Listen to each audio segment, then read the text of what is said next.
Replay debat perdana Cawapres tahun 2024. Tanggapan dan kritik. Halo sahabat setia, selamat datang kembali di channel Motivation for Life Goals. Hari ini kita akan mereplay momen-momen penting dari debat Cawapres kedua tanggal 22 Desember 2024 yang lalu yang berfokus pada isu ekonomi, keuangan, investasi, pajak, perdagangan, pengelolaan APBN, APBD, infrastruktur, dan perkotaan. Dalam video ini pula ada tanggapan dan kritik dari para warganet. Jangan lupa untuk like, subscribe, dan bagikan video ini kepada sahabat Anda. Assalamualaikum warahmatullahi wabarakatuh. Salam sejahtera, Shalom, Om Swastiastu, Namo Buddhaya, salam kebajikan. Indonesia ini negara besar. Kita harus mampu keluar dari middle income trap. Kuncinya, kita harus mampu menaikkan nilai tambah di dalam negeri. Di tengah gempuran resesi global, perang dagang, konflik geopolitik, rata-rata pertumbuhan ekonomi negara kita tetap resilient di rata-rata 5%. Pertumbuhan ekonomi yang berkualitas didukung dengan penurunan angka pengangguran, angka kemiskinan, penurunan angka Gini rasio, dan juga angka inflasi yang terkendali. Bapak Ibu yang saya hormati, teman-teman sesama anak muda, lalu apa agenda ke depan? Kita akan lanjutkan hilirisasi. Bukan hanya hilirisasi tambang saja, tapi juga hilirisasi pertanian, hilirisasi perikanan, hilirisasi digital, dan lain-lain. Kita lanjutkan juga pemerataan pembangunan yang tidak lagi Jawa sentris. Kita genjot terus ekonomi kreatif dan juga UMKM. Kita punya 64 juta UMKM yang menyumbangkan 61% untuk PDB kita. Jika 4 langkah tadi bisa kita penuhi, insya Allah akan terbuka 19 juta lapangan pekerjaan. Pemerataan pembangunan itu wajib. Sekarang investasi yang ada di luar Jawa sudah ada 53%. Pembangunan IKN yang berkelanjutan ini akan membuka titik pertumbuhan ekonomi baru, akan membuka akses dan juga konektivitas, sekaligus membuka lapangan kerja. IKN ini bukan hanya saja membangun bangunan pemerintahan, tapi juga sebagai simbol pemerataan pembangunan di Indonesia, dan juga sebagai simbol transformasi pembangunan Indonesia.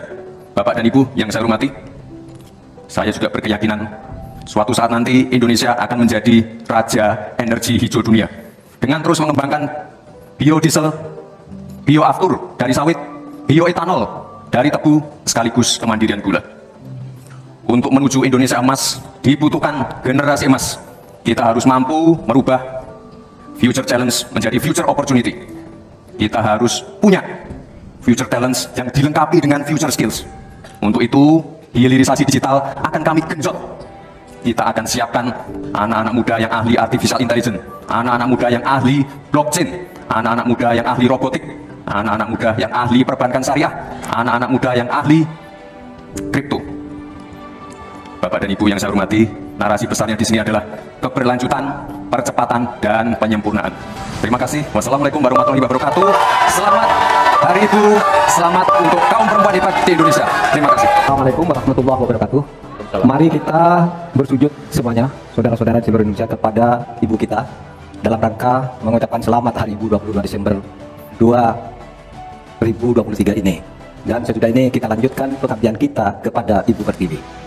Ada yang bertanya kepada kami, mungkin tidak Anda mentargetkan mendapat pertumbuhan ekonomi 7% di dalam 1 tahun, karena di dalam sejarah reformasi tidak pernah sampai tumbuh sebanyak 7%. Dulu hanya itu dicapai pada tahun 89 sampai 91 di era Orde Baru. Lalu pertanyaan itu saya sampaikan kepada beberapa orang ahli. Lalu mereka mengatakan hanya karena kebodohan kita ini tidak bisa menaikkan pertumbuhan ekonomi menjadi 7% karena kita ini kaya raya dengan sumber daya alam dan sumber daya manusia yang hebat. Masalahnya apa? Masalahnya banyak korupsi dan inefisiensi di sektor-sektor pertumbuhan ekonomi, yaitu di sektor konsumsi, belanja pemerintah, ekspor impor, dan investasi. Jadi dengan demikian karena banyak korupsi, dan itu memang betul terjadi. Coba lihat berdasar hasil SIGI, Transparansi Internasional, korupsi terjadi di lembaga legislatif, eksekutif, dan yudikatif secara besar-besaran. Korupsi juga terjadi di 3 metra alam kita ini. Kita menginjak bumi, ada korupsi di tanah dan pertambangan. Kita ke laut, ada korupsi di masalah kelautan. Kita melihat udara, pesawat terbang kita, ternyata di udara juga banyak korupsi. Akibatnya apa? Rakyat miskin. Saya ketemu dengan seorang bernama Teddy dan Joni di Padang, seorang atau 2 orang pegawai angkutan perusahaan truk, menyatakan tidak pernah bisa mendapat subsidi minyak yang disediakan oleh negara karena tidak pernah sampai di korupsi. Saya juga ketemu dengan seorang seribulan anak kecil di Parompong, Bandung Barat. Dia mengajak saya main layang-layang, katanya, "Bapak, saya ingin terbang seperti layang-layang meraih cita, tapi saya tidak dapat." Kemudian saya ingat pulau saya Madura. Di Madura itu kaya dengan gas alam, tetapi sampai sekarang tidak pernah dioptimalkan untuk dimanfaatkan. Maka kuncinya adalah bagaimana kita memberantas korupsi. Lalu ada yang tanya kepada saya, "Bapak, kalau Bapak jadi wakil presiden orang takut ditangkap." Saya panggil para ekonom dan para pelaku usaha, "Apa betul Anda takut kepada saya kalau saya Wapres?" "Tidak, Bapak. Justru kami perlu seorang penegak hukum seperti Bapak. Kenapa? Kami kalau mau investasi di Indonesia ini diperas. Mau berusaha ini diperas. Kalau kami bayar padahal diperas, lalu ketahuan kami ditangkap katanya kami menyuap." Itulah Indonesia ini pada saat ini. Oleh sebab itu, saudara sekalian, kita harus lawan korupsi. Memang istilah anak muda, "Hai koruptor, kutabrak kau. Hai wir, mundur kau wir. Nah korupsi, setabrak." Saudara sekalian, ini semua dalam rangka agar terjadi pemerataan seperti ketentuan pasal 3 Undang-Undang Dasar. Di Al-Quran disebut, "Kaila yakuna dulatan bainal yang." Jangan biarkan kekayaan itu hanya beredar di antara orang kaya. Waktu Bapak selesai. Assalamualaikum warahmatullahi wabarakatuh. Selamat malam, salam sejahtera untuk kita semua. Harusnya saya bicara pada debat yang pertama, tapi hari ini saya sungguh bersyukur akhirnya bisa bertemu. Tapi jangan salah paham, bukan karena saya ambisi jadi presiden, tapi karena saya punya pelajaran yang penting selama saya berjuang di politik. Apa itu? Saya menyaksikan dan menjadi bagian dari adanya pemerintah yang memiliki kewenangan mutlak, terutama pimpinan tertinggi, untuk bisa menghadirkan keadilan dan kemakmuran rakyat. Inilah yang disebut sebagai selepet, menjadi bagian dari kewenangan untuk menghadirkan kemakmuran dan keadilan. Selepet itu seperti sarung yang saya bawa ini. Bisa di kalangan santri, bisa membangunkan yang tidur, menggerakkan yang loyo, dan sekaligus mengingatkan yang lalai. Alhamdulillah, Gusti Allah memberi kesempatan saya untuk bersama-sama Mas Anies yang memiliki pemikiran yang sama untuk terwujudnya perubahan dan perbaikan. Bahkan kami berdua seperti botol dengan tutupnya. Jangan salah, selepet itu disrupsi. Disrupsi itu adalah awal dari perubahan. Bayangkan, 100 orang Indonesia kekayaannya di atas 100 juta jumlah penduduk Indonesia. Artinya ini keadaan yang tidak adil. Ini harus kita selepet. Kita juga harus punya keyakinan bahwa 100 orang yang kaya ini kita pajakin bersamaan dengan kita turunkan pajak kelas menengah di Indonesia. Hari ini cabai mahal, telur mahal, beras mahal, barang-barang mahal, dan kulak jahat, mafia, penguasai, dan merajalela di mana-mana. Padahal rakyat sudah kerja. Ini harus kita selepet. Angka pengangguran sudah 8 juta, 80 juta memang bekerja, tetapi di sektor informal. Mereka tidak mendapatkan penghasilan yang pasti, dan bahkan dompetnya dipastikan tipis. Ini yang harus kita selepet. Amin menginginkan bansos yang memang menjadi kewajiban negara ini diteruskan dan bahkan harus ditingkatkan, sehingga kita ingin bansos plus yang semakin membawa rakyat kita memiliki kemampuan daya beli yang mendongkrak ekonomi masyarakat kita. Insya Allah, Amin akan memastikan 5% anggaran dari APBN atau sekitar 150 triliun kita khususkan untuk kaum muda Indonesia. Kamu yang memiliki energi besar untuk menjadi bagian terdepan bagi kemajuan bangsa kita. Salah satunya adalah kamu, kredit usaha anak muda yang diberi kesempatan untuk mengakses sebanyak-banyaknya menjadi pelaku ekonomi yang baik. Kita akan hadirkan bagaimana agar desa-desa tumbuh berkembang. Insya Allah 5 miliar per desa akan kita wujudkan tiap tahun bagi pembangunan nasional kita. Kita juga akan siapkan seluruh bantuan-bantuan yang memungkinkan tumbuh menjadi maju. Kalau kebijakan data digital, yang terakhir ini kita sudah punya 2 undang-undang yang baru, yaitu Undang-Undang PDP dan Undang-Undang ITE yang baru saja diresmikan. Tapi lebih dari itu, menurut saya digital atau ekonomi digital ini tidak bisa dihindarkan oleh siapapun. Oleh sebab itu, ya kita tidak bisa menolaknya, tetapi harus berhati-hati karena terjadi disrupsi yang luar biasa dalam perkembangan digital ini. Saya menangani kasus misalnya pinjol, di mana rakyat menjadi korban dari kegiatan ekonomi digital. Ada kripto misalnya. Kasus pinjol itu sendiri sungguh sangat problematik. Kenapa? Karena dia dibuat secara hukum perdata melalui gadget. Rakyat yang tidak tahu langsung bilang, kamu mau pinjam uang sekian? Yes. Bunganya sekian? Yes. Kalau tidak bayar sekian? Yes. Itu perdata. Dan itu banyak yang menjadi korban. Banyak yang sampai bunuh diri. Ada seorang dari Semarang, seorang guru meminjam hanya 500.000, kemudian hutangnya menjadi 240 juta karena selalu bertambah bunganya. Kemudian ada yang sampai bunuh diri. Dalam hal pinjol ini ketika saya sampaikan ke Polri, tidak bisa Pak, itu hukum perdata. Ketika saya sampaikan ke OJK, OJK bilang itu bukan kewenangan kami. Itu bukan kewenangan kami karena mereka ilegal, tidak terdaftar. Berkali-kali saya panggil, kemudian saya undang dalam rapat bersama gabungan di Menko Polhukam. Kita nyatakan bahwa itu tindak pidana dan harus segera ditangkap. Itulah dalam sehari kemudian ditangkap 144 orang di hari itu juga. Sekian. Baik. Antara perkembangan teknologi digital dengan kemampuan UMKM kita masih terjadi gap. Oleh karena itu harus ditindaklanjuti Pak Mahfud. Selain pemberantasan pinjaman online, judi online, ini pun masih harus diselepet lagi karena tidak komprehensif di dalam menangani ini, sehingga pinjol masih merajalela, judi online masih merajalela. Yang lebih penting dari itu Pak Mahfud, bahwa sebetulnya kemampuan untuk masuk pada dunia digital membutuhkan bantuan dari pemerintah untuk turun tangan. Menangani apa? Mulai dari literasi digital untuk UMKM. Yang kedua, membantu push pemasaran bagi keberlangsungan UMKM menghadapi persaingan yang sangat ketat. Di sisi yang lain, kita juga membutuhkan kapasitas teknologi kita supaya lebih bisa membantu, seperti kecepatan dari internet yang sedang ada di masyarakat kita masih sangat rendah. Baik, terima kasih. Mungkin kita juga harus hati-hati, selain pinjol dan judi online, kita juga harus hati-hati untuk masalah pencurian data. Untuk itu harus kita kuatkan cyber security dan cyber defense kita. Itu sudah kita lakukan di Solo Technopark, ada sekolah cyber security. Dan yang perlu tekankan lagi adalah bagaimana para e-commerce ini bisa comply dengan regulasi kita. Jadi sudah tidak ada lagi nanti ke depan yang namanya shadow banning, yang namanya price dumping, yang namanya barang-barang cross border yang membunuh UMKM kita. Kita ke depan harus melindungi UMKM, dan kita ingin sekali lagi, karena tadi Cak Imin bicara masalah literasi keuangan dan literasi digital, ke depan yang kita siapkan harus ada penguatan SDM, penguatan manusia digitalnya. Karena itu kita ingin anak-anak muda untuk ikut andil dalam hilirisasi digital yang akan kita canangkan sebentar lagi. Alhamdulillah, apa yang diusulkan ditambahkan oleh Cak Imin dan Mas Gibran itu sudah ada di visi misi kami semuanya. Tinggal baca itu. Misalnya kalau bicara infrastruktur agar bisa merata tapi aman, kadang-kala kita bicara infrastruktur itu hanya jembatan, rumah, gedung dan sebagainya. Padahal ada 3 infrastruktur yang harus dibangun. Satu, infrastruktur fisik seperti yang sekarang ada, lalu infrastruktur regulasi, kemudian infrastruktur digitalisasi. Itu penting dibangun ke depan. Sama terkait dengan itu sudah ada juga cyber security.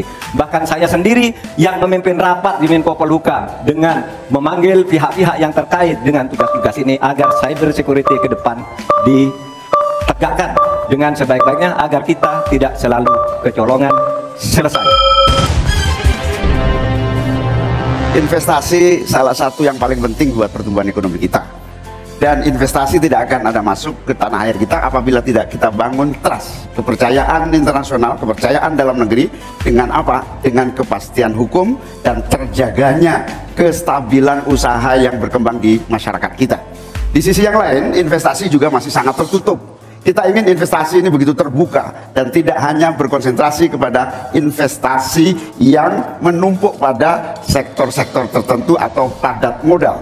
Kita perlu menggeser investasi ini menjadi padat karya yang bisa melibatkan seluruh anak bangsa ini mendapatkan pekerjaan. Di sisi yang lain, di lain halnya, investasi yang transparan akan membuka akses usaha kecil dan menengah untuk terlibat di dalam proses investasi yang masuk ke dalam negeri maupun yang ada di masyarakat. Kedua, agar investasi ini bisa masuk buat kalangan UMKM dan seluruh pelaku usaha kecil, maka kita harus kuatkan kapasitas dan kualitas produksi dari UMKM kita, sekaligus tanggung jawab pemerintah ini meyakinkan, sekaligus memberi fasilitas kemampuan pemasaran untuk meyakinkan para calon investor baik di dalam negeri maupun dari luar negeri. Yang lebih penting dari itu adalah kepastian hukum, termasuk di dalamnya adalah jaminan akan investasi tidak akan disalahgunakan atau tidak menjadi beban baru, dalam artian investasi mengandung kecurigaan kerugian yang itu diakibatkan kepercayaan yang menurun. Kredibilitas pemerintah hukum harus ditegakkan untuk membangun trust agar semua yang investasi Mungkin PR kita ke depan adalah bagaimana kita bisa menurunkan indeks ICOR kita. Kita ingin indeks ICOR kita turun ke angka 4 atau 5%, sehingga investasi akan naik dan akan menumbuhkan trust juga dari para calon-calon investor. Lalu ini yang perlu kita garis bawahi. Kita ingin akses untuk logistik harus terkoneksikan sehingga distribusi bisa menurun. Lalu untuk UMKM, ini memang PR kita ke depan juga. Kita ingin memperbanyak inkubasi sehingga UMKM kita bisa naik kelas. Kita dampingi dari A sampai Z. Kita dampingi dari packagingnya, dari brandingnya, dari marketing ownernya. Setelah selesai, kita damping lagi permodalannya. Setelah selesai, kita damping lagi untuk bisa mendapatkan off-taker. Terima kasih. Begini, yang Bapak sampaikan itu tadi saya kira itu sangat normatif. Seharusnya begitu. Di lapangan, Pak, investasi itu sulit loh, Pak. Prosedurnya bertele-tele. Ada konflik of interest di mana pejabat yang ngurus itu misalnya harus mendapat sesuatu tapi disalurkan lewat si A. Itu laporan yang masuk ke saya. Ada urusan harusnya diinvestasikan untuk rakyat, itu malah disentralisasi ke negara, dibuat PT sendiri lalu diurus sendiri, rakyatnya tidak kebagian. Nah, itu yang sering saya dapat laporan dari berbagai tempat. Minta izin misalnya untuk UMKM.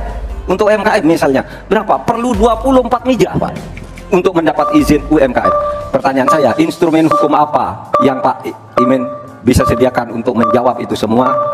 Memang apa yang disampaikan Pak Gibran, selain kita bantu permodalan dan kapasitas untuk produksi yang meyakinkan para investor masuk, ada prasyarat-prasyarat mutlak yang disiapkan pemerintah. Sekaligus menanggapi Pak Mahfud, kita punya undang-undang Omnibus Law, kita punya sistem baru yang lebih efektif dan ramah terhadap investasi. Tetapi sekali lagi, pemerintah terlampau lambat dalam mengimplementasikan itu semua, sehingga harus kita serpet supaya lebih cepat lagi menyediakan sarana dan prasarana bagi percepatan izin. Berbelit-belitnya izin saya setuju, menjadi penyebab utama trust itu hilang. Nah, kita harus membenahi pada wilayah pemerintahan kita yang harus memberikan satu sarana infrastruktur yang memadai. Saya setuju, logistik menjadi salah satu kunci pentingnya. Logistik yang menyambungkan antara kebutuhan murahnya angkut barang sehingga investasi ini. Tidak semuanya harus menggunakan APBN. Contoh IKN, banyak yang gagal paham. Tidak 100% pembangunan IKN itu menggunakan APBN. Yang digunakan hanya 20%. Sisanya adalah investasi dari swasta dan investasi dari luar negeri. Ini yang banyak yang gagal paham. Lalu kita mengacu ke pertanyaan, infrastruktur fisik atau SDM, dua-duanya penting. Dan dua-duanya harus dijalankan secara paralel. Karena sekali lagi, untuk menuju Indonesia emas dibutuhkan generasi emas. Kita butuh future talents yang menguasai future skills. Untuk itu, di tingkat SMK misalnya, kita perlu alat-alat yang ada di SMK itu bisa memenuhi kebutuhan zaman, kebutuhan industri. Sehingga ketika anak SMK lulus, mereka benar-benar bisa siap kerja, siap menerima tantangan kerja. Lalu, untuk fisik, tidak selalu harus dari APBN, sekali lagi. Bisa kolaborasi, misalnya dengan swasta, dengan CSR. Jadi tidak semuanya harus dibebani oleh APBN. Lalu apa PR kita ke depan? PR kita ke depan harus bisa menambah penerimaan negara. Untuk itu kami dari Paslon 2 akan membentuk lembaga badan penerimaan negara yang dikomandoi langsung oleh Presiden. Sehingga nanti ketika berkoordinasi dengan kementerian-kementerian ini bisa lebih luas. Dan sekali lagi kita ingin menaikkan rasio pajak sehingga penerimaan negara nanti bisa kita gunakan untuk pendidikan, untuk kesehatan, dan lain-lain. Terima kasih. Saya sangat tertarik tentang IKN dan itu bagus, harus kita laksanakan sebagai warisan dari Pak Jokowi. Tapi tadi saya tergelitik, anggaran untuk IKN itu hanya 20% dari APBN dan sisanya dari investor. Sejauh yang kita baca, sampai sekarang belum ada satupun investor yang masuk ke sana. Coba kalau ada sebutkan misalnya 2 atau 1 gitu, investor mana yang sudah masuk ke sana. Yang saya dengar justru ada ratusan ribu hektar tanah sudah dikuasai oleh pengusaha-pengusaha tertentu sekarang ini.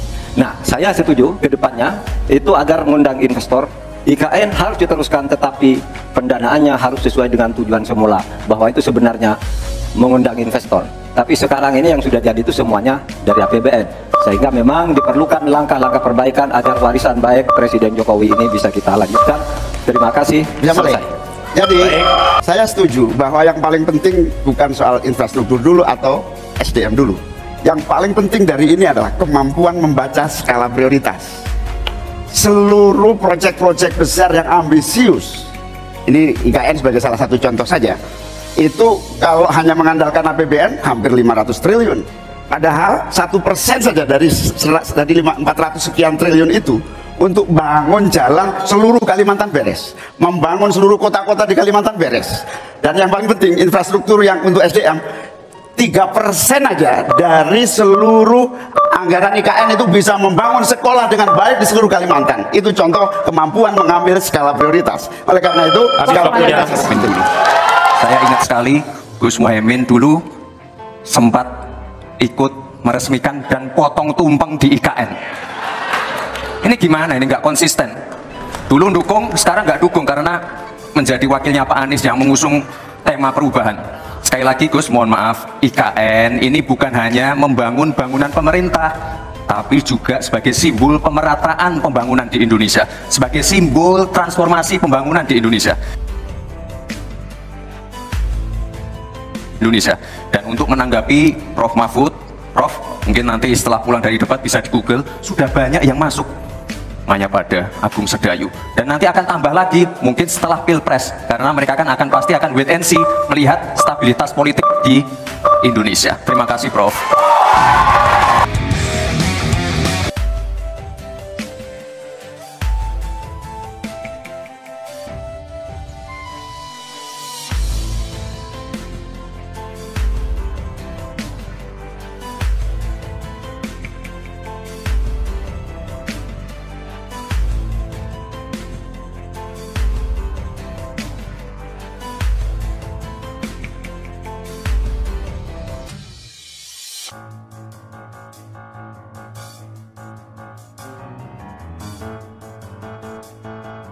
Inilah 10 investor dalam pembangunan Ibu Kota Negara atau IKN. Yang pertama Sugianto Kusuma dari Agung Sedayu Group. Yang kedua Antoni Salim dari Salim Group. Yang ketiga Franky Wijaya dari Sinarmas Group. Yang keempat Pui Sudarto dari Pulau Intan. Yang kelima Budi Hartono dari Jarum Group. Yang keenam William Katuari dari Wings Group. Yang ketujuh Garibaldi Thohir atau Boy Thohir dari Adaro Group. Yang kedelapan Prayoga Pangestu dari Barito Pacific. Yang kesembilan Eka Chandra Negara dari Mulia Group. Dan yang terakhir Surya Jaya dari Astra Group. Perkotaan ini menjadi kebutuhan untuk terus menjadi bagian dari pembangunan nasional kita. Di antara kebutuhan pokok dari perkotaan ini adalah infrastruktur yang memadai. Dan dalam kerangka agar tidak terjadi penumpukan penduduk di dalam satu perkotaan, maka pembangunan perkotaan harus dibikin merata di berbagai tempat. Kami memiliki satu tekad bahwa di dalam pemerintahan yang akan datang minimal harus dibangun 40 kota baru yang selevel dengan Jakarta, dengan kemampuan menampung jumlah penduduk, memberikan sarana dan prasarana yang memadai, sekaligus kemampuan untuk terjaganya lingkungan yang memungkinkan untuk sehat, termasuk kehidupan yang memberikan kenyamanan bagi seluruh penduduknya, di mana perumahan tidak terlampau jauh dari pusat-pusat pekerjaan, di mana akses pendidikan bisa sampai pada yang dibutuhkan. Sementara fiskal yang dibutuhkan, kita harus pandai-pandai mengambil prioritas. Sekali lagi, kita bukan setuju atau tidak setuju IKN. Yang paling penting adalah prioritas kepemerataan dan keadilan agar terbangun kota-kota sehingga sarana air bersihnya terwujud. Balikpapan kasihan, Banjarmasin kasihan, Pontianak kasihan. Karena apa? Kota-kota ini dalam waktu singkat bisa kita sulap menjadi lebih baik. Karena apa? Fiskal yang kita sediakan dirata adilkan di masing-masing perkotaan. Terakhir, bahwa perkotaan membutuhkan pendanaan, kita harus libatkan investasi swasta yang kita beri kepercayaan lebih baik lagi. Terima kasih. Wah, ini agak aneh ya. Pengen bangun kota selevel Jakarta tapi nggak setuju sama IKN, tapi ya monggo lah ya, nggak apa-apa. Yang jelas untuk permasalahan perkotaan kita harus menggarap transportasi umumnya. Kita pastikan transportasi umum ini aman, nyaman, terutama bagi kaum disabilitas, lansia dan anak-anak. Lalu kita pastikan transportasi umum ini ada digitalisasinya. Sekarang kan sudah ada teman bus. Nah ini harus kita replikasi di beberapa kota juga. Lalu untuk mungkin di level-level kota kecil kita pakai skema buy and service sehingga masyarakat bisa mencoba menggunakan transportasi umum secara gratis. Lalu untuk masalah kumuh, nah ini perlu kolaborasi BSPS dari Kementerian PUPR, ETLH dari Pemda, dan juga CSR dari swasta. Terima kasih. Pak Imin, saya agak kaget juga mau membangun 40 kota selevel Jakarta. Ya, apa itu bisa dilaksanakan 5 tahun Bapak menjadi presiden dan wakil presiden? Berapa kota dalam 5 tahun? Ini IKN aja sudah puluhan tahun baru dilaksanakan, itu pun yang investasi baru dalam bentuk janji, belum ada yang melaksanakan. Nah gitu kan. Lalu saudara 40, luar biasa menurut saya, 40 kota selevel Jakarta yang sudah metropolitan seperti itu. Lalu juga pembiayaannya menurut Pak Muhaimin, kalau nanti kita bentuk 40 kota itu, pembiayaannya itu APBN, atau APBD, atau perlukah lembaga khusus seperti tadi ditanyakan oleh panelis melalui moderator? Ini perlu dijawab dulu agar semuanya tidak spekulatif. Selesai. Ya, yang saya sampaikan seperti Jakarta itu memiliki standar upaya sampai menuju Jakarta, di mana tentu kota-kota yang potensial cukup disentuh dengan beberapa anggaran yang menumbuh kembangkan. Misalnya Pontianak, 1 tahun cuma 1 triliun. Bagaimana kalau 1 tahun kita bisa investasikan pengembangan kota hingga 3 triliun, 5 triliun. APBN kita cukup. Apalagi kalau seperti yang sampaikan Pak Gibran tadi, melibatkan berbagai cara pembiayaan yang melibatkan baik itu swasta maupun CSR. Jadi apa yang saya sampaikan selevel Jakarta itu target utama. Tetapi yang lebih penting dari itu adalah infrastruktur yang dibutuhkan dipersiapkan dari potensi yang sudah ada, sehingga dalam waktu singkat kota-kota 40 kota itu benar-benar sudah menggunakan potensi yang sudah dimiliki yang ada.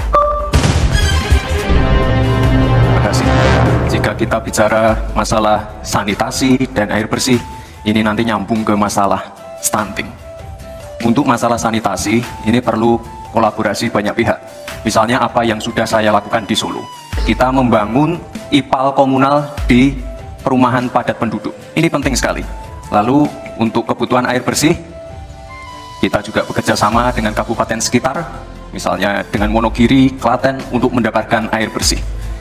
Kita juga sekarang sudah ada proyek strategis nasional, membangun beberapa bendungan dan embung. Ini nanti juga penting untuk meneruskan program pengairan nasional yang nanti berguna untuk pengadaan air bersih dan juga untuk mengairi sawah.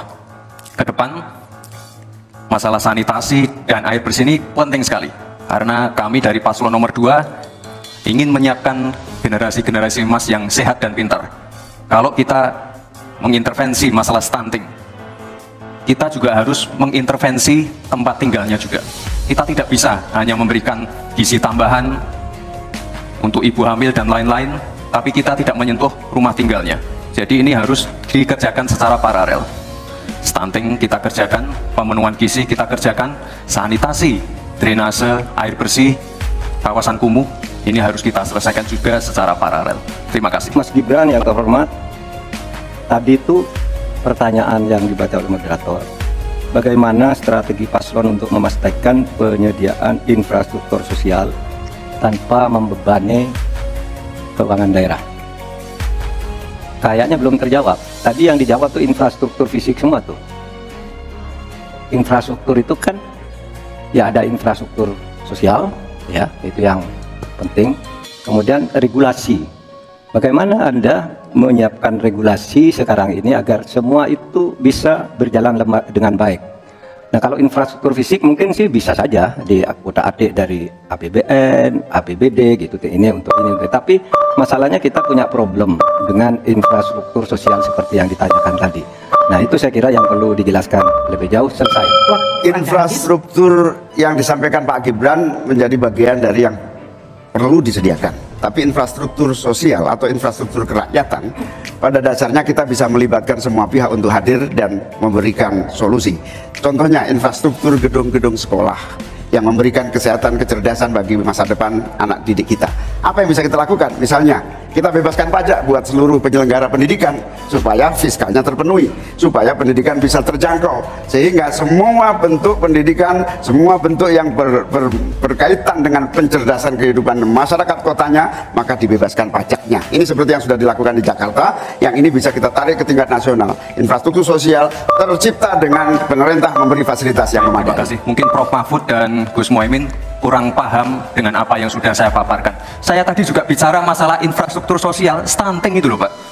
Ya, tapi nggak apa-apa, saya perjelas lagi. Kita punya program makan siang gratis. Banyak yang nyinyir, tapi sekali lagi Pak, program makan siang gratis ini adalah investasi menuju Indonesia emas. Program makan siang gratis 400T ini adalah stimulan untuk ibu-ibu, warteg-warteg, warung-warung, catering-catering yang ada di daerah. Bayangkan 400T mengucur ke daerah-daerah. Semua ibu-ibu ikut memasak makan siang untuk anak-anak kita. Itu Pak yang saya maksud dengan infrastruktur sosial. Program makan siang gratis, investasi ke depan untuk menuju Indonesia emas. Terima kasih. Menurut saya, untuk mengoptimalkan pemanfaatan perjanjian sekalian, saya dan Mas Ganjar, kebetulan Ganjar Mahfud ini sudah berdiskusi lama tentang ini. Sekurang-kurangnya ada 3 hal yang menjadi strategi kami. Pertama, mengutamakan diplomasi ekonomi, sehingga para duta besar yang ada di luar negeri itu, menurut Pak Jokowi pada saat awal-awal kami dilantik, duta besar itu adalah duta ekonomi. Optimalkan diplomasi ekonomi dengan negara-negara lain, yaitu. Kemudian yang kedua, juga kami akan melakukan perdagangan untuk mengintegrasikan perdagangan nasional kita ini ke perdagangan global, sehingga memenuhi standar-standar internasional. Untuk setiap apa yang kita punyai mau dimasukkan ke dunia global itu sudah jelas standarnya, bisa diterima gitu. Dan kita juga membuat regulasi di sini agar tidak misalnya upaya perdagangan kita lalu diblokir atau dicurangi oleh teman-teman kita sendiri, pelaku-pelaku ekonomi di dalam yang berintegrasi atau berkoalisi dengan pejabat-pejabat publik.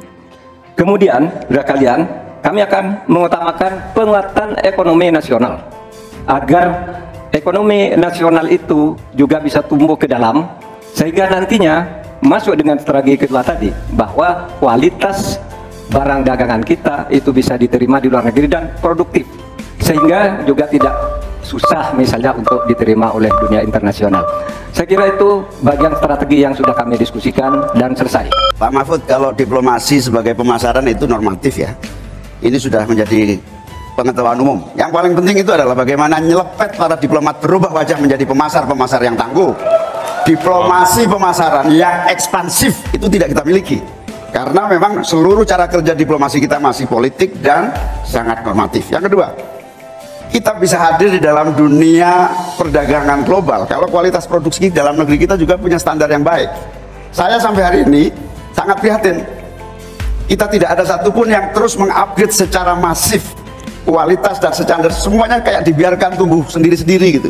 Tidak ada satu gerakan yang lebih terstruktur, baik dari Menteri Perdagangan, Menteri Koperasi UKM, dalam satu gerakan meningkatkan kualitas berstandar internasional. Baik, terima kasih. Paslon nomor 1 dan 3 sudah bicara masalah diplomasi. Saya akan memberikan solusi yang konkret aja, paling konkret, hilirisasi. Kita jangan mau lagi mengirim barang mentah. Kita harus mampu meningkatkan nilai tambah dalam negeri. Saya kasih contoh, nikel. Dulu sebelum ada hilirisasi, kita ekspor hanya 3 miliar US dollars. Sekarang setelah hilirisasi bisa menjadi 33 miliar US dollars. Ini saya baru bicara masalah nikel loh Pak, belum bicara masalah tembaga, boksit, timah dan lain-lain. Konkret, jelas, singkat padat, jelas. Terima kasih. Baik, terima kasih. Ini masalah diplomasi. Diplomasi itu normatif. Mohon tenang. Sebenarnya, saudara sekalian, kalau diplomasinya selama tidak, saya kira sistem rekrutmen diplomat sekarang ini harus ditinjau ulang. Dulu-dulu diplomat-diplomat kita tuh bagus. Ya, sekarang ini kadang-kala ada titipan dari partai. Kalau belum dari partai, belum masuk, itu tidak disahkan. Di DPR partai ini belum masuk. Nah, sesudah bertugas nggak jelas. Dia nggak ngerti, nggak punya pengertian dasar-dasar diplomasi. Sehingga kalau saya diberi kewenangan. Nah, nanti diplomasi ini diatur kembalilah rekrutmennya itu, betul-betul orang yang memenuhi syarat. Nah, soal hilirisasi itu sudah masuk sebenarnya Mas Gibran. Saya tadi kan bicara soal penguatan ketahanan ekonomi nasional. Itu di dalamnya memang sudah ada hilirisasi dan industrialisasi yang aman lingkungan. Itu selesai. Ini karena Prof. Mahfud adalah ahli hukum, saya ingin bertanya bagaimana regulasi untuk carbon capture and storage. Baik, Mas Gibran yang terhormat, regulasi itu kalau orang ahli regulasi itu tidak harus spesifik satu persatu itu, kecuali proyek pembuatan regulasi itu sudah ada, ya. Proyek pembuatan regulasi sudah ada, kita harus buat ini baru dibuat regulasinya bagaimana. Bagaimana cara regulasinya? Satu, membuat naskah akademik dulu. Naskah akademiknya apa? Naskah akademik itu kalau mengikuti pola yang sederhana aja, pakai aja kasus RUPTP namanya. Kalau di dalam ilmu perundang-undangan itu, misalnya regulasi yang sudah ada bagaimana, kalau belum ada bagaimana, kemudian opportunity-nya bagaimana, kemudian kapasitas lembaganya bagaimana, kemudian komunikasi publiknya bagaimana, kemudian ideologisnya bagaimana. Itulah yang disebut RUPTP dan prosedur tentu saja. Nah, itu yang akan kita buat. Kalau saya ditanya bagaimana mengatur soal regulasi undang-undang tentang karbon dan sebagainya, bukan hanya karbon dan itu. Jadi itu yang akan kita lakukan. Tetapi sebenarnya ya, yang terpenting itu bagi saya apapun yang akan kita bangun itu kan harus ada sistem pengawasan keuangan. Barangkali Mas Gibran sudah tahu atau belum tahu juga karena ini baru. Pada tanggal 9 Desember kemarin itu sudah ada sebuah sistem SIPD namanya, Sistem Informasi Pemerintahan Daerah, yang itu mengaitkan dengan APBN dan sebagainya, sehingga ada pengawasan terhadap uang itu mulai dari perencanaan, pelaksanaan sampai evaluasi dan sebagainya. Nah, itu saya kira pedoman utamanya. Selesai. Baik, terima kasih Pak. Kalau masalah SIPD ya tentu saya tahu Pak. Saya kan wali kota Pak. Saya pasti pakai SIPD untuk perencanaan anggaran kami Pak.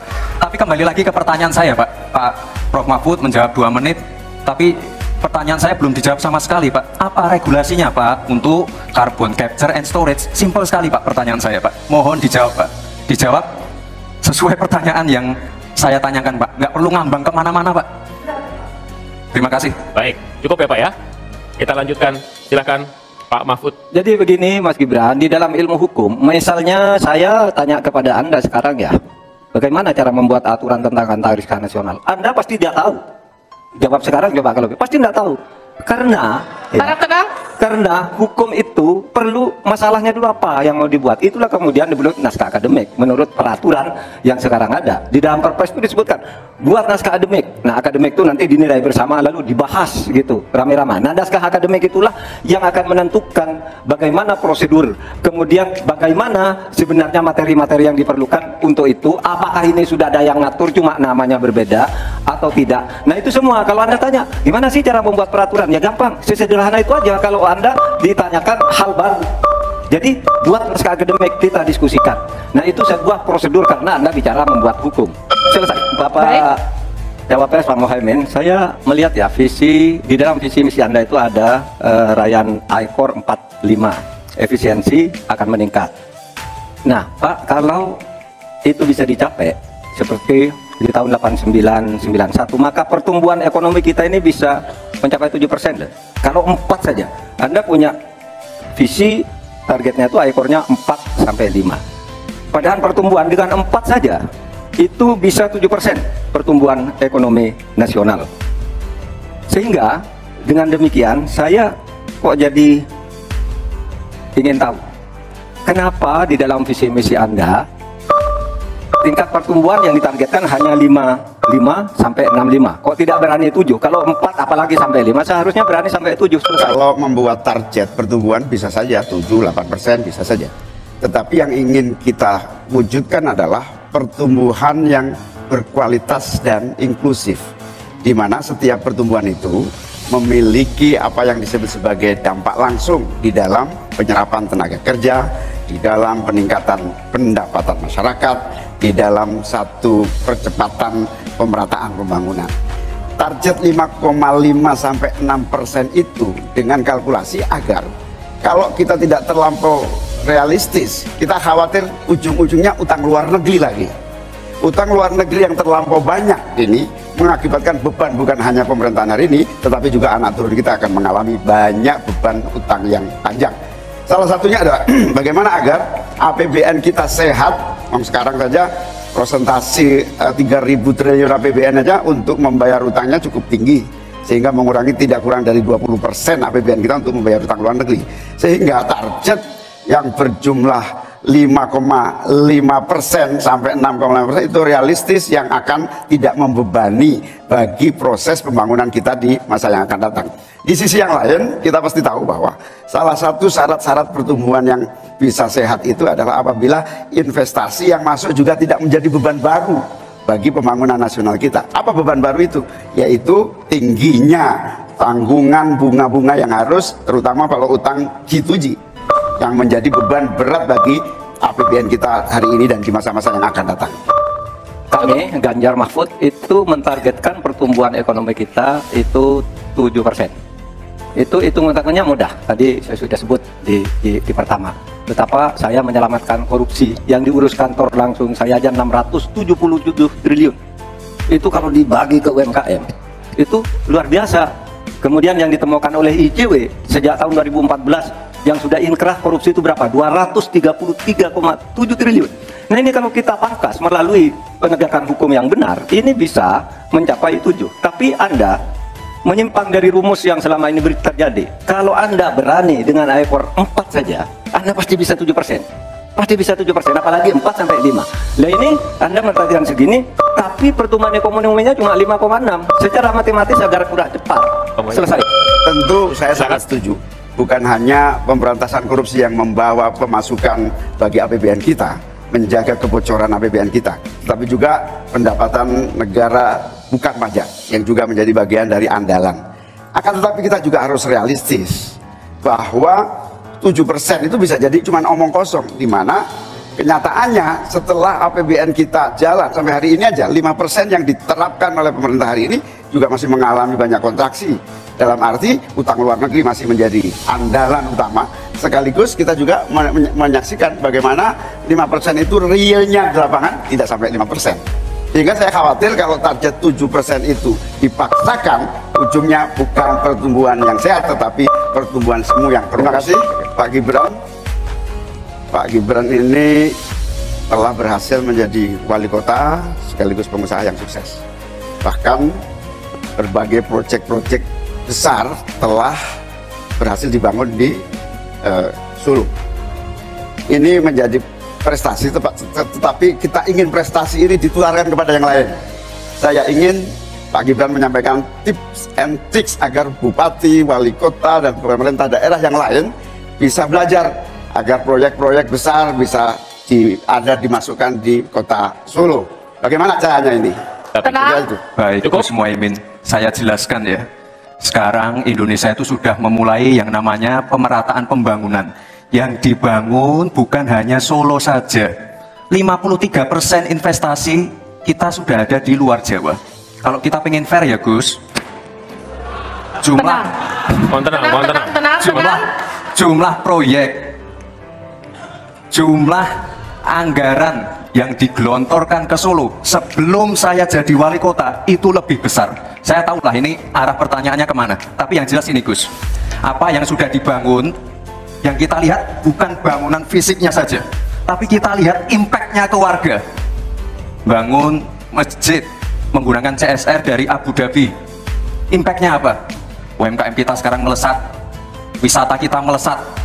Kemarin waktu Idul Fitri, kunjungan wisatawan ke Solo melebihi Jogja, itu impactnya. Lalu kita lihat,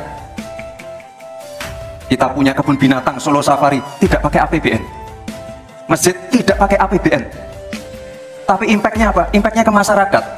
Jadi yang kita lihat ini Gus, tidak perlu tendensius seperti itu. Kita lihat impactnya ke warga seperti apa? UMKM meningkat, kesejahteraan meningkat, lapangan pekerjaan terbuka. Itu yang kita lihat Gus. Jadi tidak melihat, oh ini dia anak emas kan? Enggak. Pemerataan pembangunan itu sudah terjadi di mana-mana, bukan hanya di Solo. Dan itu fakta loh Gus, proyek di Solo sebelum saya menjabat itu lebih banyak. Fakta itu. Ya, terima kasih. Yang saya tanyakan belum dijawab. Saya itu saya itu tanya tips and triknya agar investasi ataupun proyek-proyek besar bisa di sana. Sebab saya lihat itu ada 32 proyek pemerintahan pusat, ada juga berbagai program-program yang luar biasa, patut kita banggakan. Dibandingkan dengan misalnya Kota Madiun yang hanya 11%, Cirebon hanya 7%, Tasikmalaya. Kita ingin triknya apa sehingga akses pendanaan pembangunan itu bisa bersifat adil dan merata, bukan hanya di satu kota, tapi pada di seluruh. Ini yang menjadi catatan saya adalah keadilan dalam melaksanakan APBN. Kalau kita jadi pemerintah pusat nanti, tugas kita adalah membagi secara adil seluruh proyek-proyek nasional. Baik, saya jawab lagi. Sebelum ada proyek dari pusat masuk, kita ya, para wali kota ya, harus menyiapkan yang namanya readiness kriteria. Kalau nggak ada itu, nggak mungkin proyek itu masuk. Dua, kita sebagai wali kota harus menyiapkan hal-hal non teknis, relokasi, nego dengan warga-warga, bantaran sungai, bantaran rel kereta api. Itu Gus, satu. Lalu kita juga harus berkolaborasi, tidak semuanya pakai APBN, ada yang pakai APBN plus APBD plus dibantu, saya sering dibantu Pak Ganjar, gubernur saya. Ini kolaborasi, jadi tidak semuanya APBN, ini kolaborasi, ada CSR juga, ada BUMN juga, ini kolaborasi. Dan sekali lagi sebelum itu masuk, kami para wali kota menyiapkan readiness kriteria itu. Jadi ya saya kira ini cukup fair Gus. Terima kasih moderator, Anda mengingatkan agar kembali ke tema debat. Karena tadi pertanyaannya itu carbon capture itu nanti debat keempat tanggal 21 Januari. Tapi saya tahu itu kan untuk menghindari tidak adanya regulasi sekarang ini agar tidak lagi terjadi penggundulan karena food estate seperti yang terjadi. Saya sekarang mau bertanya dalam topik ini. Di dalam visi dan misi Anda disebut kalau rasio pajak dinaikkan menjadi 73%. Dalam simulasi kami, angka itu hampir tidak masuk akal. Karena pertumbuhan ekonomi bisa 10, padahal selama ini pertumbuhan ekonomi 5-6 gitu. Itu kalau Anda bisa menaikkan rasio pajak sampai segitu bisa 10%. Lalu bagaimana Anda mau menaikkan pajak? Orang mau insentif pajak aja orang tidak ngambil. Terima kasih. Assalamualaikum warahmatullahi wabarakatuh. Prof Mahfud, yang namanya menaikkan rasio pajak dan menaikkan pajak itu beda. Satu, gimana caranya menaikkan penerimaan pajak atau menaikkan rasio pajak? Saya tadi sudah bilang di segmen sebelumnya, kita akan membentuk badan penerimaan pajak, dikomandoi langsung oleh Presiden, sehingga akan mempermudah koordinasi dengan kementerian-kementerian terkait. Itu. Jadi DJP dan Bea Cukai akan dilebur jadi satu, sehingga fokus dalam penerimaan negara saja, tidak akan mengurusi lagi masalah pengeluaran. Lalu sekali lagi digitalisasi penting. Saya melihat di Kementerian Keuangan juga sudah menyiapkan, tapi mungkin aplikasinya masih pada tahap testing and enrichment. Kita melihat sudah ada core tax system yang akan disiapkan. Ini nanti akan mempermudah proses bisnis, mempermudah proses administrasi, memperbaiki pelayanan pajak. Misalnya sekarang nanti ketika sistemnya itu keluar, ketika kita akan melaporkan SPT tahunan, kita tidak perlu lagi mengisi dan menghitung karena sistemnya sudah pre-populated, sehingga tinggal klik, tinggal konfirmasi, selesai. Mempermudah. Lalu untuk masalah pertumbuhan ekonomi, Pak, tadi saya bicara masalah hilirisasi, bicara masalah investasi. Sekali lagi Pak, tadi saya baru bicara masalah nikel, kita belum bicara masalah tembaga, boksit, timah, tembaga, bioetanol, bioaftur, biodiesel. Oh, kita kalau serius ya Pak ya, kita benar-benar bisa menjadi raja energi dunia Pak. Tapi kita harus serius dan harus fokus dan harus ada keberlanjutan dan penyempurnaan. Matur nuwun Prof Mahfud. Mas Gibran yang terhormat, apa sih perbedaan antara penerimaan pajak dan tax ratio? Anda bicara 23%, 23% dari apa ini? Kalau Anda bicara bahwa beda antara penerimaan pajak dan rasio atau tax rasio pajak. Kan kalau persen kaitannya dengan PDB. Apa 23% dari APBN atau apa? Kalau 23% dari APBN itu salah. Karena sekarang aja sudah 82%. Dengan tax rasio sekarang hanya 10,5.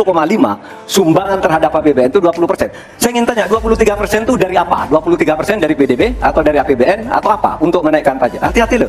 Rakyat itu sensitif kalau pajak dinaikkan. Karena kita sudah berkali-kali nawarkan tax amnesty, juga tidak jelas hasilnya. Kemudian teks pajak itu, insentif pajak sudah ditawarkan oleh pemerintah, tapi tidak yang mau karena diperas-peras juga jadi alat nego di kantor pajak. Nah oleh sebab itu ini harus jelas 23% dari apa. Pak, yang saya klarifikasi tadi adalah tax ratio dan menaikkan pajak, Pak, itu beda. Kita ini tidak ingin berburu di dalam kebun binatang. Kita ingin memperluas kebun binatangnya. Kita tanami, binatangnya kita gemukkan. Artinya apa? Membuka dunia usaha baru. Sekarang NPWP, yang punya NPWP ini baru 30%. Artinya apa? Kita harus melakukan intensifikasi dan ekstensifikasi. Saya tahu pasti pada negatif thinking. Kita tidak akan memberatkan UMKM yang di bawah omsetnya 500 juta, pajaknya 0. Pengen modal 200 juta, pur, tanpa agunan. Nggak ada yang memberatkan, Pak. Terima kasih. Pak Mahfud yang saya hormati, pemasukan negara itu salah satunya adalah dari kepemilikan lahan yang luas. Banyak kepemilikan lahan yang berlebihan. Akumulasi kekayaan hanya di segelintir orang dan selalu menjadi topik yang belum pernah selesai sampai hari ini. Pertumbuhan ekonomi yang tinggi hanya dinikmati oleh segelintir orang karena akses kepemilikannya juga terbatas. Pemerataan menjadi kata yang tidak bermakna. Maka saya ingin pendapat Pak Mahfud, bagaimana mewujudkan keadilan sosial dimulai dari pemerataan kepemilikan tanah, akses dan lahan.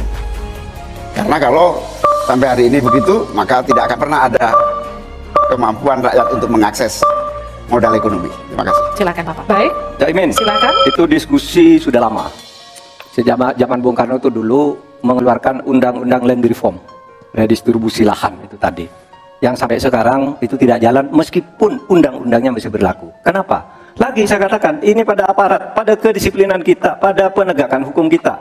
Itu masalahnya sebenarnya. Coba sekarang ini, kalau data yang pernah saya dengar dari Pak Prabowo beberapa tahun lalu, 1% penduduk menguasai 75% lahan. 99% penduduk berebut mengelola hanya 20% lahan sisanya. Memang timpang. Oleh sebab itu upaya-upaya pemerataan itu harus terus dilakukan. Nah caranya, saya sebelum masuk ke caranya tadi, caranya tentu kita lihat fakta yang ada di lapangan. Betapa sekarang ini banyak lahan itu diperoleh secara kolusi yang tidak jelas. Saya pernah dikritik, Pak, kenapa ini pemerintah ini sekarang kok lahannya tidak jelas, diserahkan ke orang semua, rakyat tidak kebagian. Saya tanya, mana daftar lahan? Saya minta ke Kementerian Pertanian. Oh, ini dibuat tahun sekian, ini tahun sekian, ini tahun sekian, tahun sekian. Saya tahu di mana masalahnya dan siapa yang membuat ini. Ini yang harus ditertibkan. Apalagi sekarang lahan-lahan ini tiba-tiba diduduki orang. Diduduki orang sampai puluhan tahun, negara diam aja. Bahkan mau diberi ampun. Kemarin itu, diberi pengampunan pajak. Saya bilang, ini harus pidana, masuk. Gitu. Dia menguasai tanah 22 tahun tidak bayar pajak lalu diberi ampun asal mulai baik-baik kembalikan seandainya pajak. Tidak bisa, saya bilang. Nah sekarang dia ini sudah masuk pidana dan sudah inkrah. Nah itu saya kira jalan yang keluarnya itu kedisiplinan kita menegakkan aturan. Itu saja saya kira jawaban yang menurut saya simpel dan tepat, selesai. Yang disampaikan Pak Mahfud kurang satu hal saja, yaitu harus ada political will, kemauan politik yang sungguh-sungguh, sekaligus memanfaatkan instrumen hukum yang memadai. Saya ingat debat Pilpres 5 tahun yang lalu ada komitmen untuk membagi lahan dengan menggunakan land reform dengan istilah menurut waktu itu kita istilahkan dengan distribusi kepemilikan lahan. Sehingga yang ingin saya tegaskan dari jawaban Pak Mahfud tadi adalah instrumen hukum harus dipakai secara optimal, diikuti dengan kemauan dan kesungguhan politik, bukan hanya retorika politik. Oleh karena itu agar tanah-tanah yang dikuasai oleh segelintir orang terdistribusi dan rakyat ikut menikmati, terutama untuk lahan-lahan pertanian yang lebih produktif. Memang begitu kan, dari program yang kami lakukan, kita akan melakukan redistribusi tanah. Dulu dalam 5 tahun terakhir ini bahkan ada kan pembagian tanah untuk rakyat agar merata. Lalu ada 1 juta sertifikat. Setahu saya 1 juta sertifikat itu memang sudah dibagi, tetapi itu untuk mereka yang memang sudah menempati tanah itu. Menempati itu lalu diberi sertifikat. Lahan yang lain itu belum dibagi terhadap orang yang belum punya. Nah itulah yang akan kita kerjakan besok dalam rangka redistribusi tanah itu. Itu betul Pak Mohaimin, betul 100%. bahwa masalahnya political will. Di antara political will yang paling penting itu adalah penegakan hukum. Political will untuk menegakkan hukum itu adalah kuncinya. Aturannya semua sudah ada, tapi kemudian bocor di mana-mana, tidak jalan di mana-mana. Banyak tanah orang tidak pernah dijual, tiba-tiba dirampas orang lain dan dia tidak berdaya. Nah itulah masalahnya. Cak Imin, selesai. Baik, terima kasih. Karena Gus Muhaimin ini adalah ketua umum dari Partai PKB, saya yakin sekali Gus Muhaimin paham sekali untuk masalah ini. Bagaimana langkah Gus Muhaimin untuk menaikkan peringkat Indonesia di SGIE? Terima kasih. SGIE. Terus terang SGIE saya nggak paham. SGIE itu apa? Tenang. Stop. Ada lagi pertanyaan? Atau ini waktu Anda untuk memberikan jawaban, waktunya 2 menit. Oke. Kalau Anda menggunakan untuk bertanya, waktu akan habis. Tidak apa-apa? Tidak apa-apa karena Oke. saya tidak pernah mendengar istilah SGIE itu. Siap. Waktu Kami persilakan. di stop, kita alihkan ke Pak Gibran. Waktu Anda 1 menit. 1 menit. Baik, Gus, kita kan sedang fokus mengembangkan ekonomi syariah, keuangan syariah. Otomatis kita harus ngerti juga masalah SGIE. SGIE itu adalah State of Global Islamic Economy. Misalnya sekarang yang sudah masuk peringkat 10 besar adalah makanan halal kita, skincare halal kita, fashion kita. Nah, itu yang saya maksud, Gus. Dan ya mohon maaf kalau pertanyaannya agak sulit ya, Gus. Terima kasih. Terima kasih. Memang pertanyaan ini sungguh penting karena Indonesia dengan jumlah umat Islam yang terbanyak di dunia, sekaligus bukan saja sebagai pasar ekonomi syariah, pasar pariwisata halal, pasar perbankan syariah, tetapi sekaligus punya potensi menjadi pusat ekonomi syariah dunia. Nah, posisi kita yang masih di bawah ini membutuhkan langkah-langkah penting agar yang disebut SGIE ini menjadi kita menaikkan peringkat kita. Ada beberapa hal yang bisa kita lakukan. Yang pertama, yang harus dilakukan pemerintah adalah menyiapkan seluruh perangkat regulasi agar tumbuh kembang seluruh industri halal, termasuk bagaimana membantu sertifikasi secara murah bahkan gratis, terutama bagi UMKM. Habis Ini waktunya. adalah segmen terakhir di debat kedua malam hari ini. Dengarkan pernyataan terakhir, closing statement, pernyataan pamungkas yang disampaikan oleh calon wakil presiden yang sudah berdebat malam hari ini dengan berbagai topik dalam topik besar ekonomi. Terima kasih.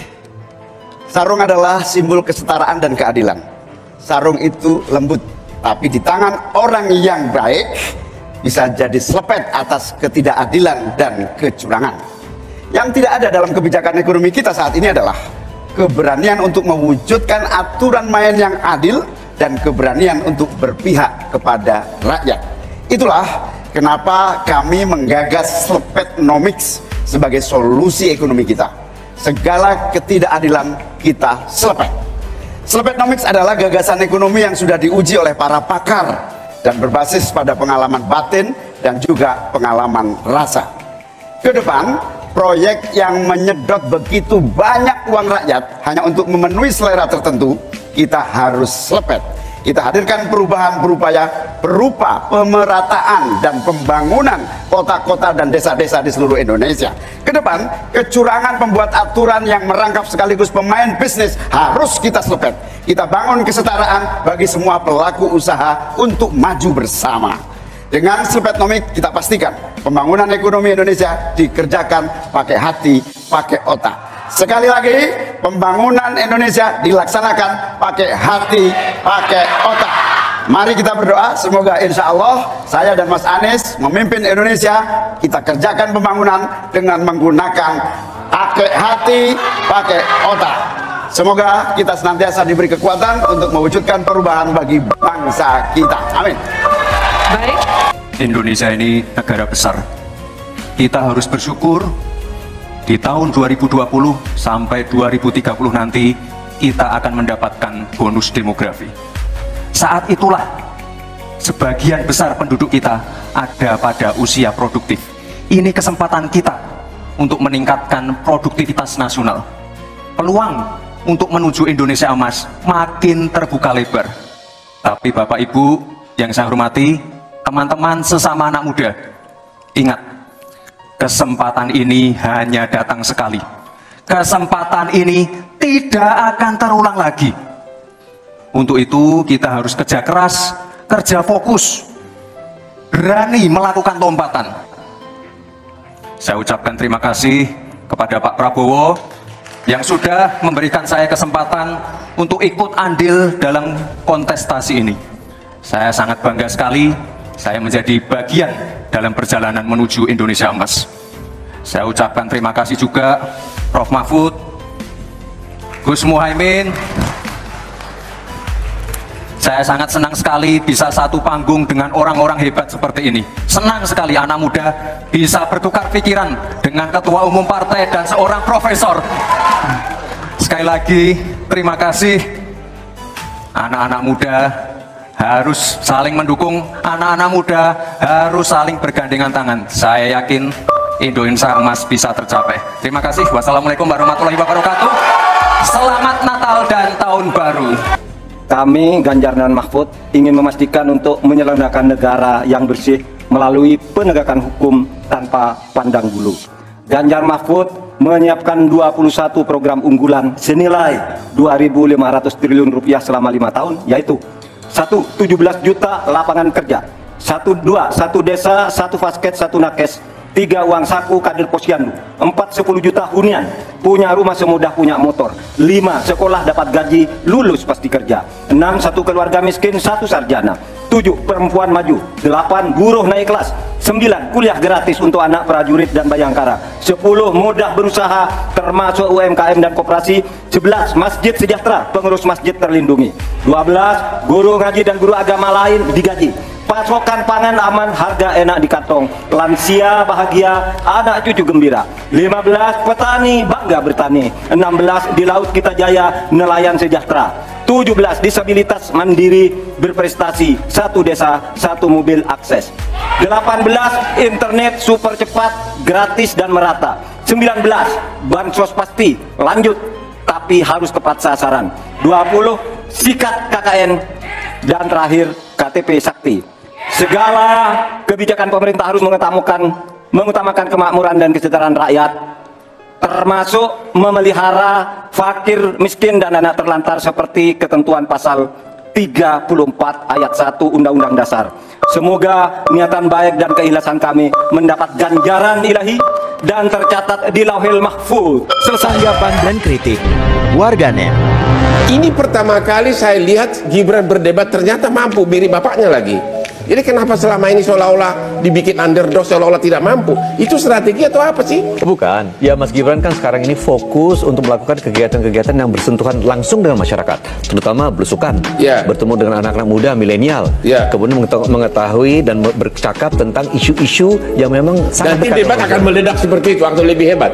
Saya kira nanti akan ada kejutan-kejutan. Sudah dipersiapkan? Ya, sudah ada kejutan, dan kita sekarang ditempatkan sebagai underdog, justru upside-nya itu jauh lebih besar. Tapi pada waktunya diledakkan ternyata mampu.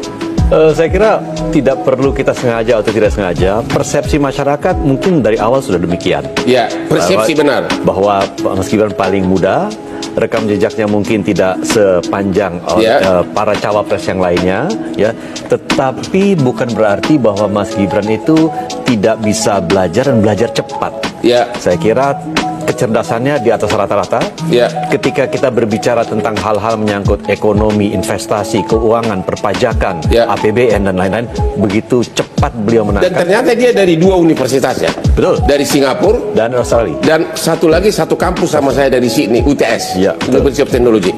Jadi pemahamannya juga sangat cepat untuk mendalami hal tersebut. Anda jadi wali kota baru 2 tahun 3 tahun kan belum teruji. Ini urus negara loh, mau jadi presiden loh. Kalau Anda belum lengkap, belum pernah di legislatif, belum nasional ya, maksud DPR. Kalau DPR belum ngerti nih pemerintahan seperti apa. Anda belum pernah di eksekutif yang tingkat provinsi, Anda nggak ngerti jadi presiden nanti. Ini bukan soal belajar-belajar, coba-coba loh. Ini negara dipertaruhkan untuk 2045. Ini negara sebentar lagi 300 juta penduduk kita. Mana boleh kita kasih orang coba-coba. Tidak lama lagi di Indonesia ini akan ada sejarah baru. Sejarah anak muda yang menjadi wakil presiden di Indonesia ini. terutama anak muda. Wali kota Solo bisa mengalahkan mantan-mantan gubernur yang katanya orang hebat dan katanya orang pintar, tapi dikalahkan dengan wali kota. Dan juga kemarin ada yang menghina bahwa Mas Gibran itu orangnya tidak tahu apa-apa, nggak bisa berdebat, anaknya pelongo-pelongo. Tapi sewaktu debat kemarin, yang katanya Mahfud MD itu adalah profesor, Mohaimin itu adalah ketua umum partai, tapi debat dengan wali kota Solo itu kalah. Walaupun pengalamannya cuma 2 tahun, kalah. Kita sebagai masyarakat kecil bangga dengan kepintaran Mas Gibran untuk menjadi seorang pemimpin. Terima kasih Mas Gibran. Kami akar rumput akan selalu mendoakan Mas Gibran dan juga berdoa untuk kemenangan Mas Gibran. Amin. Tapi gini, kita nggak mau ngomong calon 1, 2, 3 tuh minus atau plus ya. Semua baik. Cuman kita harus akui bahwa segala underestimate terhadap Mas Gibran terbantahkan. Dan saya tahu itu karena saya kenal lama, sama-sama kepala daerah. Dan waktu saya masih bupati, kita mengagumi Mas Gibran sebagai tokoh yang konsisten berjuang untuk UKM anak muda. Jadi nggak ada maksud lah untuk mau bikin itu cerdas cermat atau apa. Karena kan ada cluenya sebenarnya sebagai ketua PKB. Jadi top of mind-nya apa kalau ngomong PKB? Kan selama ini justru itu yang didengung-dengungkan. PKB katanya konsisten terhadap ekonomi umat, ekonomi Islam. Nah, SGIE itu kalau di kalangan kita yang memang tiap hari ngurusi ekonomi syariah, itu asumsi Mas Gibran, beliau pasti paham. Dan ingat begini, mengeluarkan pertanyaan cerdas cermat itu bisa backfire loh strateginya. Karena kan komposisinya 1 menit, 2 menit, 1 menit, 1 menit. Jadi ada kesempatan juga untuk kemudian itu dibalikin kepada yang menanyakan. Dan gitu. Itu gak dipakai. Jadi dan begini, kita sebagai pemimpin akan ada di dalam situasi yang tidak sesuai dengan ideal kita. Bagaimana kita menyikapinya? Jadi tidak ada sama sekali lah niatan untuk condescending ya, untuk kemudian menjatuhkan orang, nggak ada sama sekali. Jadi asumsinya aja bahwa ya kan ngurusi itu gitu. Jadi selalu ada ruang bagi yang ditanya untuk memberikan closing statement, untuk menyampaikan. Jadi jika yang sedang kampanye bohong akan janjinya, ambil aja nyawanya. Aku males demo.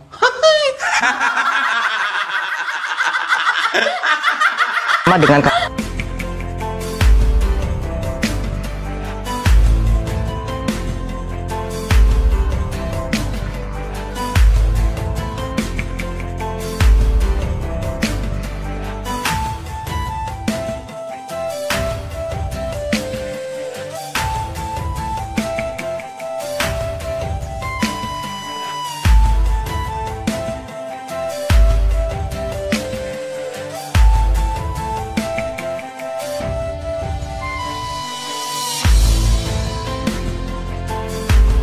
Ini perbedaan Prabowo Gibran dengan capres lain pada saat setelah debat Cawapres. Ya langsung aja ya, atau menjelaskan dulu Pak?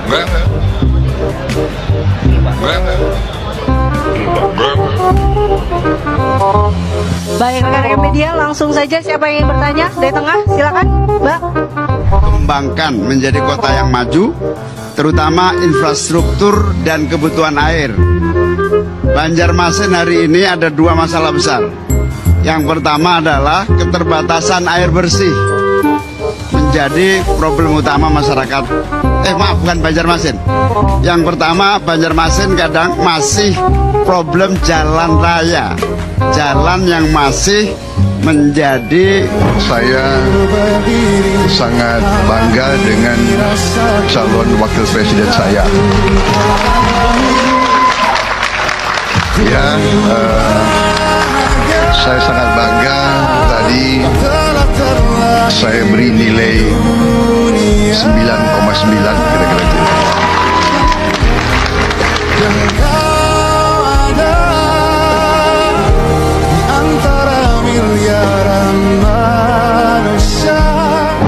Semua terserah padamu, mau memilih siapa. Ku hormati keputusanmu, siapapun, apapun, pilih.